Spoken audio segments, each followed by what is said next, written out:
여러분, 이제 처음 미국 주식 하시는데 용어들이 생소하시다고요? 어디 하나씩 물어보긴 그렇고, 그렇다고 미국 주식 하는데 몰라서는 안 될 단어들, 지금 바로 12개 단어로 설명드리겠습니다.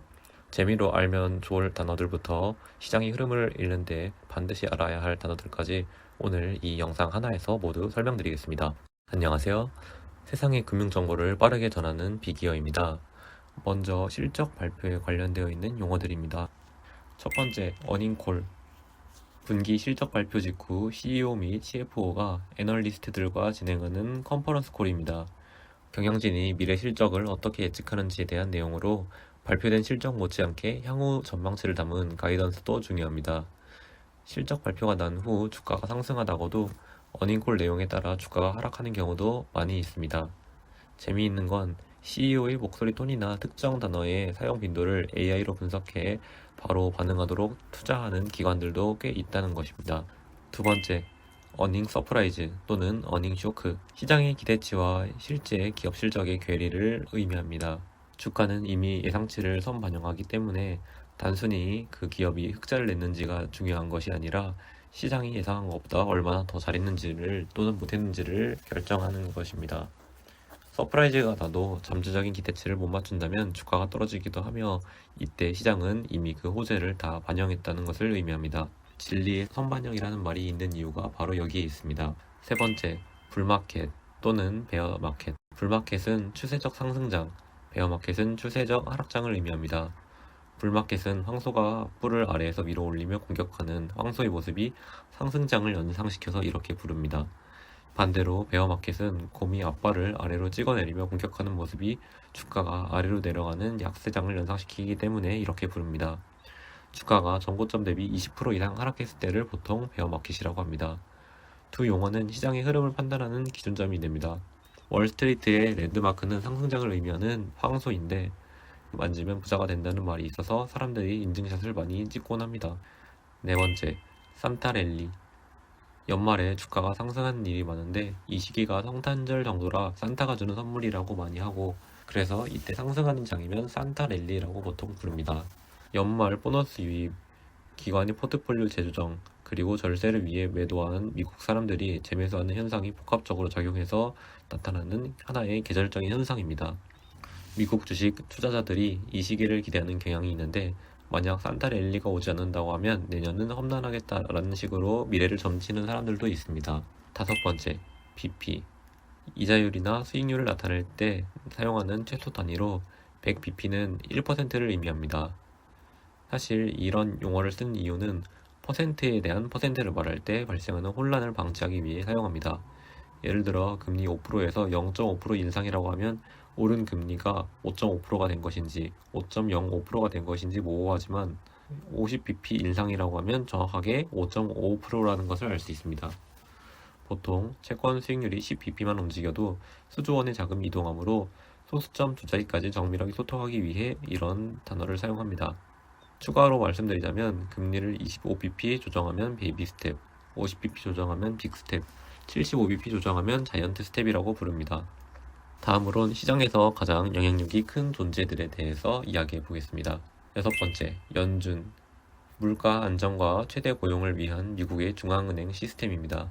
12개의 지역 연방준비은행과 이사회가 결합된 필기한 구조인데 정부가 직접적으로 관여할 수 없게 독립성을 보장받도록 하고 있습니다.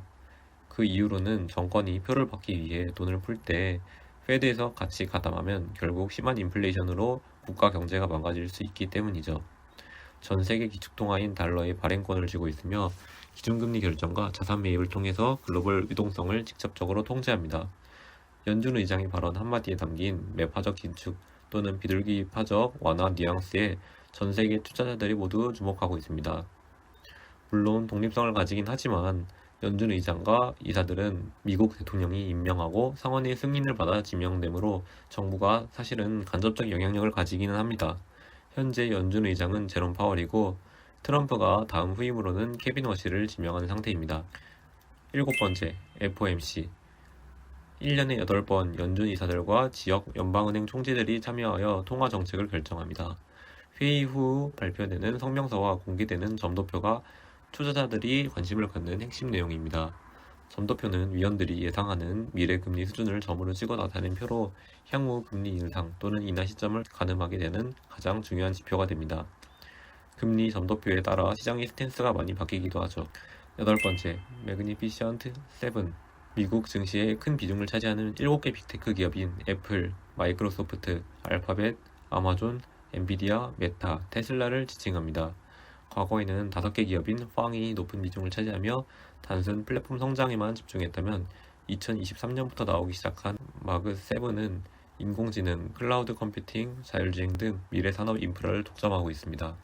이들의 시가총액 합계는 웬만한 국가의 GDP를 넘으며 한 기업의 실적 발표가 S&P 500, 나스닥 100이 등락을 결정짓는 결정적 변수가 됩니다. 최근 수익률을 보면 이들이 속해 있는 나스닥보다 훨씬 오버퍼폼한 것을 볼 수 있습니다. 다음은 돈의 가치와 물가에 대해 나타내는 중요한 지표들을 설명드리도록 하겠습니다.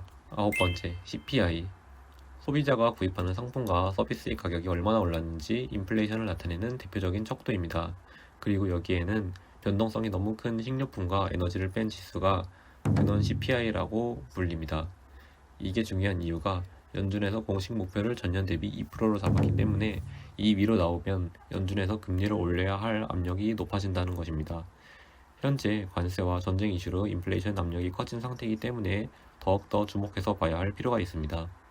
금리 결정의 후행 지표이지만 실질 금리를 결정하는 핵심 데이터이기 때문에 시장의 변동성을 크게 만드는 경향이 있습니다. 열 번째, PPI. 국내 생산자가 판매하는 상품과 서비스의 가격 변동을 측정한 지표입니다. 기업이 생산 단가가 오르면 기업은 이윤을 지키기 위해 소비가 가격을 올리기 때문에 CPI도 같이 오를 가능성이 높습니다. 만약 PPI가 높은데 CPI가 같이 올라가지 않는다면 기업이 비용 상승분을 소비자에게 전가하지 못한다는 뜻이 되기 때문에 기업이 마진이 줄어든다는 것이고 이건 역시 증시에도 좋은 영향을 주지 않을 수 있습니다. CPI보다 훨씬 더 역동적이고 날것에 가까운 데이터라고 할 수 있습니다. 11번째, 미국 달러 지수. 세계 주요 통화인 유로, 엔, 파운드 등 주요 6개국 통화 대비 달러의 가치를 지수화한 것입니다. 달러 지수가 올라가면 주식, 금, 은, 원자재 가격은 하락하는 경향이 있습니다. 왜냐하면 S&P 500 기업들은 해외 매출 비중이 높기 때문에 달러가 너무 강하면 매출이 줍니다. 그래서 미국 기업들이 실적에 악재로 작용합니다. 그리고 원자재 기준으로도 상대적으로 달러의 가격이 올라가게 되면 가격이 비싸게 느껴지기 때문에 수요가 줄어들면서 가격이 하락하는 경향이 있습니다. 12번째, 주간 실업수당 청구 건수. 고용시장의 균열을 가장 먼저 포착할 수 있는 지표입니다. 매주 나오기 때문에 경기 침체의 전조 증상으로 빠르게 감지하기 위해서 투자자들이 보는 경향이 있으며 무엇보다 연준의 목표가 고용을 지키는 것도 중요한 목표이기 때문에 중요하지 않을 수가 없는 지표입니다. 경제의 연착륙 여부를 판단하는 가장 빠른 근거가 되기 때문에 시장이 이 실업수당 청구 건수가 나올 때 경기 상태를 추측하고 그에 맞는 매크로 환경대로 주가가 움직이게 됩니다. 오늘은 이처럼 미국 투자자라면 알아두어야 할 주요 지표들에 대해 알아보았습니다. 이런 용어들만 알아도 뉴스를 보는데 한결 어려움이 없으실 거라 생각합니다. 여러분들의 성공적인 투자를 바라며 오늘 내용이 도움이 되셨다면 구독과 좋아요 부탁드리겠습니다. 지금까지 빅이어였습니다. 감사합니다.